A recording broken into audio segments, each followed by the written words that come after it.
करतो आणि का साजरा केला पाहिजे याच्याबद्दल आपण थोडक्यात माहिती पाहू.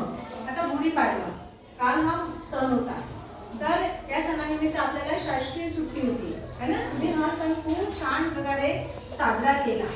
तर गुढीपाडवा हा महाराष्ट्रातील अत्यंत महत्त्वाचा सण आहे आणि गुढीपाडव्याची सुरुवात म्हणजे मराठी नवीन वर्षाची सुरुवात या गुढीपाडव्याच्या दिवसापासून सुरू होते. हा चैत्र महिन्यातील शुक्ल पक्षातील प्रतिपदेला साजरा केला जातो. आता चैत्र महिन्याची सुरुवात लागली ना, मराठी महिने हा चैत्र, वैशाख, ज्येष्ठ, आषाढ ही मराठी महिने आहेत आणि इंग्रजी महिने कुठून सुरुवात असते? जानेवारी, फेब्रुवारी, मार्च इथून सुरुवात असते. पहिला महिना आपण जानेवारी महिना म्हणतो आणि या मराठी वर्षातला पहिला महिना चैत्र असतो. कोणता असते? चैत्र. या चैत्र महिन्यात अनेक सण उत्सव साजरे केले जातात. अतिशय पवित्र हा महिना मानला जातो.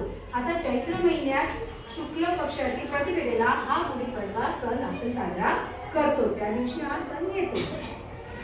बघा आता याचं महत्त्व काय नाही. या दिवसापासून भगवान म्हणजे ब्रह्मदेवानं सृष्टीची निर्मिती केली होती गुढीपाडव्याच्या दिवशी.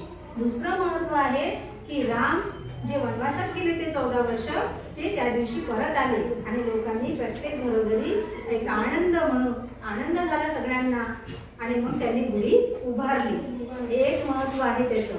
हा सण आपण प्रत्येकजण घरी साजरा करतो. घर स्वच्छ करतो, आपलं घर पण सजवतो, आंब्याच्या पाण्याचं तोरण लावतो है ना. किती छान वाटते आपल्या घरी. रांगोळी काढतो आपण आणि गोडधोड पदार्थही करतो म्हणजे आपल्या मनाला प्रसन्न वाटते. आणि त्या दिवसापासून आपण एक संकल्प करतो की मला काय करायचं आहे, काय करायचं आहे. कारण की हा दिवस एक नवीन संकल्प घेऊन येत असतो की हा एक म्हणजे नवीन एक समृद्धी, सुख, आनंद याचा प्रतीक गुढीपाडव्याचा सण आपण मानला जातो. तर तुमचा एक संकल्प आहे ना, तुम्ही संकल्प कराल ना. मग कोणता संकल्प तुम्ही केला आहे नवीन वर्षाचा? नवीन वर्षात सांग बेटा. मी रोज अभ्यास करेन. व्हेरी गुड, छान. मी रोज 2 तास वाचेन. वा, व्हेरी गुड. रोज 2 तास मराठी वाचेन. वा, व्हेरी गुड. तू? मी 3 तास इंग्लिश वाचेन. हा, मी रोज आईची आज्ञा टाळेन. हा, बेस्ट. तू सांग बेटा, कोणतंही सांगा तुम्हाला जे वाटतं त्या मी रोज वर्षात. सकाळी उठून आईची मदत करेन. आईला मी मदत रोज करेल. मराठीचा अभ्यास करेन. रोज मी स्कॉलरशिप. रोज 3 तास मराठी आणि इंग्लिश वाचेन. हा, व्हेरी गुड. 3 तास वाचेल म्हणते. हा, तू वर सर्वज्ञ. मी रोज 1 घंटा मराठी, इंग्लिश, भूगोल असे पूर्ण पुस्तकं वाचेन. Very good. तू सांग बेटा रोही. मी दररोज सायन्सचा पाठ वाचेन. सायन्सचा पाठ वाचेल. Very good. तू आज सांग माहिती. मी दररोज शुद्धलेखन लिहिन. हा, रोज शुद्धलेखन हस्ताक्षर सुधारण्यासाठी एक संकल्प करा की रोज 10 ओळी शुद्धलेखन लिहायचं. तुम्ही लिहतच आहे. आपला हा उपक्रम खूप दिवसाचा सुरू आहे त्यामुळे तुमचे हस्ताक्षर खूप सुंदर आलीच आहे. असाच संकल्प करायचा.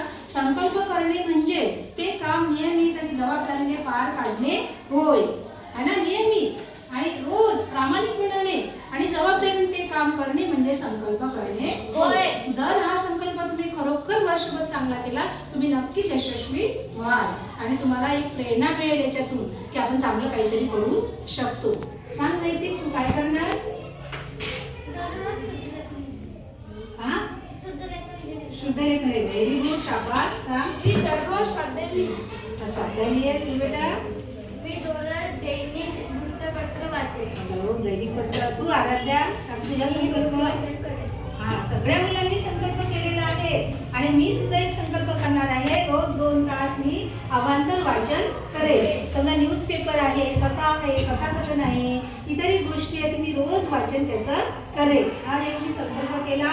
आणि सकाळी मी 5 वाजता उठेल. हा सुद्धा संकल्प करायचा की 5 वाजता सकाळी उठल्याने आपले सगळे कामं व्यवस्थित होतात. जर आपण 6-7 वाजता उठलो तर आपल्या कामाचं नियोजन बरोबर होत नाही आणि सगळं वाचन करून आणि आनंदात मी राहील. कोणाशीही भांडण करणार नाही. हा एक संकल्प करूया. सगळ्याच मुलांसोबत बंधुभावाने वागूया, कोणाच्या समस्या समजून घेऊया, इतरांना मदत करूया आणि प्रामाणिकपणेच कार्य करूया आणि शिक्षकांची आज्ञा पाळूया. हा 7 संकल्प आपण केलेला आहे. धन्यवाद. स्वागत.